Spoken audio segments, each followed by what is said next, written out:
All right, part two. I already tried to film this once, but I had a couple issues. So we're gonna try this again. Yeah, in the first part, I had that amber bracelet right here, sitting right in the front, and I didn't even mention it. And yeah, that's kind of funny. The camera was blocking my view the whole time, and I didn't even notice it. But yeah, it's a really nice stretch bracelet. And just really pretty incredible color in that amber. It's got some of that egg yolk and some butterscotch in there. I mean, just really, really great. A little bit of the edge there where I think you can see through it. Yeah, a little bit of honey. But man, what great color in that. And you know, I don't typically buy stretch bracelets, but over the years I have got a number of these because they tend to be really nice. For whatever reason, there must have been a good run of amber, and this was one of the things that was in style when they made it. When they made these bracelets. So yeah, I thought that was really exceptional, and I'm sorry for leaving that out of the last video, but it gets to lead this one off. And let's see, I think we had pretty much covered everything from Alameda. Ooh, the spoon. I did clean the spoon up, and yeah, it's much more approachable now. And it was funny because when I saw the amber, it made me think of the Baltic Sea and Estonia. I was actually lucky enough to go there at one point, and walking around the town of Tallinn, there were a bunch of shops, and in those shops were a whole bunch of amber jewelry, various different styles and qualities, and I did get to see a lot that was of this quality, but it was all modern, and I didn't even price it at the time. I was there on a family trip, and but yeah, it made me think of that. And then after I got this cleaned up, I was looking at the hallmarks, and I recognized that hallmark because I've always been pretty fond of Estonia, and I remember that hallmark being from Estonia. And when I saw it, I went, no, it can't be. I'm probably crazy. I'm remembering wrong. And so I went and looked it up, and yeah, it is. It's Estonian hallmark from, I don't remember, it was like from 1924 to 36 or something like that. But yeah, it was just funny coincidence there. And a really cool spoon that, unlike everything else here, is going to be available for sale. And unfortunately, for anyone who was thinking about trying to buy this one's going to be staying for a while. So yeah, I just wanted to share that super rad piece. And that again was from the Alameda Antiques Fair. So I think that was pretty much it from Alameda. There were some beads here too. That I think I will break into those at some point. Probably do a little bead bag unpacking, play around with those, because there are some really fun beads that each deserve individual attention in there. But the day before Alameda, on Saturday, I'd gone to a hot rod show with my friends Pete and Justin, and those guys are in a band, and so they were practicing, and I had to wait a little while. I had to stall a little bit, and just down the street from their house is one of my favorite shops there, Caroline's. And so I popped in there, and I found a couple things, and I had kind of forgot that I had them, so I figured, hey, I might as well grab them and pull them out now. Oh, and also yesterday I went by there as well. A couple days later, I'm thinking I wouldn't find anything, and there weren't a whole lot of things, but there were a couple things. One of them being this necklace right here that is like cut crystal or cut glass. It looks like onyx, but it's black glass. That's kind of cool. It looks like jet with the matte surface on it, and then the faceted, like the faceted centers. And then it has real pearls in between and little black faceted crystals, and a really nice clasp with inlaid onyx and abalone. And I don't buy abalone a lot, but once in a while I see a piece that just has really nicely done abalone. I thought that was this one here. The color in those and the pattern is really cool. And then the top one up here, it's like a straight gray when you get the flash in it.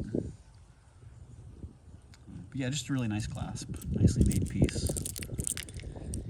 And yeah, so I grabbed that. And it was kind of expensive. It was $54, which their prices in there have been going up and down. You just never really know. I think they have someone new managing the jewelry or something in there, and once in a while you'll walk in and you'll see a piece that has MSRP on it, so they know like what the manufacturer's retail price is, and then they put something close to half of that, which is great for a lot of consumers, but obviously for resellers that's typically not a workable margin. But once in a while you go in there and they have pieces like this that are a really good deal. Like, I saw the price. First I saw the wood, and you can kind of see the light playing off of it, and I went, oh man, that's cool. I like that. Always been a fan of wood and silver. I saw that, and I saw the price, and I just grabbed it, and as I was paying for it, I saw it has a little hallmark, but I don't necessarily think it's sterling silver. You can test it real fast and figure out, but it just doesn't really look like it to me. But sometimes you can be wrong that way, which is always a pleasant surprise. Yeah, so I think those were the only two pieces that they had at Caroline's yesterday. And the day before, the only two that I grabbed anyways, they actually do a huge amount of volume. They have a really high turnover there, so almost every day you go in, it's something different. And they do, I forgot what their annual income is, but it's something pretty phenomenal. And it's all like a charity shop, it's a non-profit thrift shop. And the proceeds go to different charities, I believe. I actually don't know where they go to. I should ask that next time I'm in there. So yeah, I picked up a couple things there, which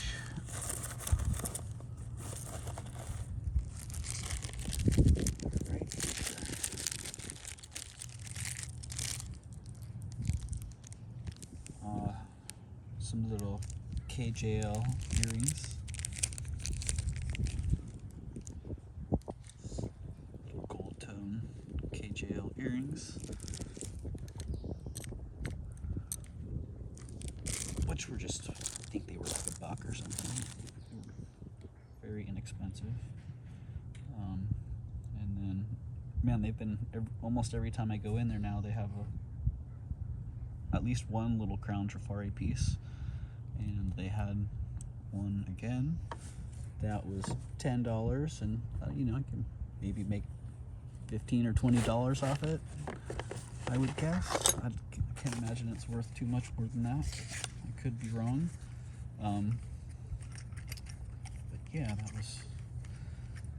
I didn't mind paying that, because with that was also this pretty exceptional set, actually, for $20. So I was pretty happy with that. Good little score on that one. And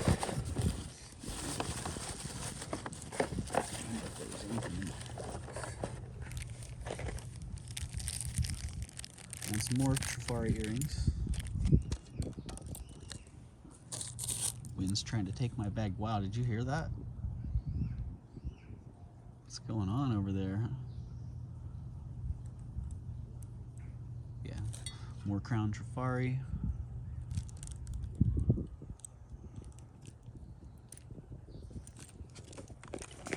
Oh yeah.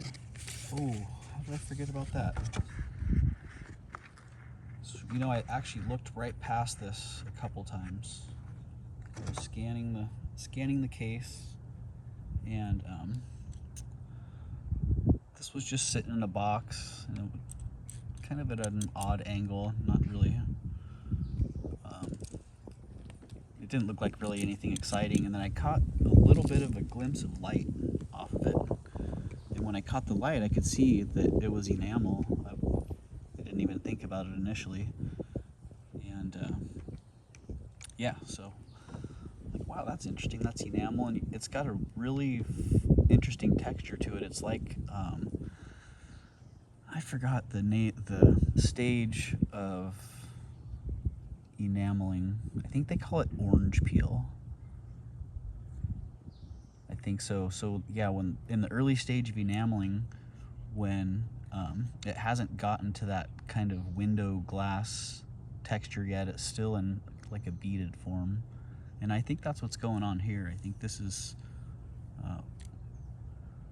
like not unfired, but it hasn't been fired all that long, so it still has that texture, which is actually, it creates a really, really neat effect. And this one is marked Germany, and I think it's just pot metal. It looks like there's a little bit of wear on the edge right there. Not really sure. It said on the tag.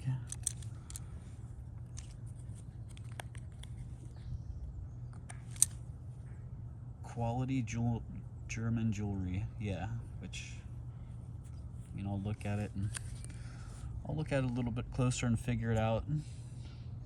But I just really like that. I like that enamel, and looks like it's marked there too. It's definitely from Germany. And yeah, we'll figure out what the metal is, and then I don't know, I guess I'll do a little research, because I haven't really seen a set like that. Oh, there we go. There's the sun to help out. Let's see if you can get some of that glittery goodness and that texture on there.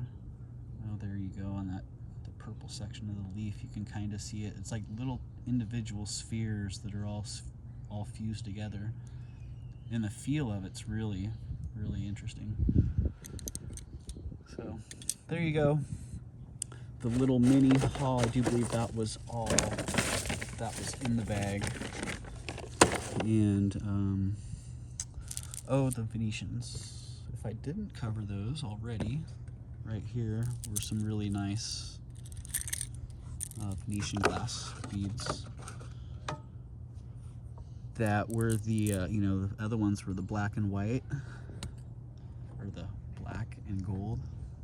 Get hung up on that. The black and gold that were smushed flat, and these are the little white and gold that are not smushed flat, but there are, oh, I don't know, 12, 24, 36 inches or so of beads there. yeah, that was the last thing. So thanks for hanging out and checking this all out. I'm kind of curious if you have a favorite piece in here, what it is. And also I'm curious, the first one of these I did in horizontal view or in vertical view, and this one I did in horizontal view. So I'm curious if any of you out there have a preference over horizontal versus vertical, because for me it doesn't really matter. So I'm just kind of curious. All right, thanks a lot for joining in, and hope to see you in the next one.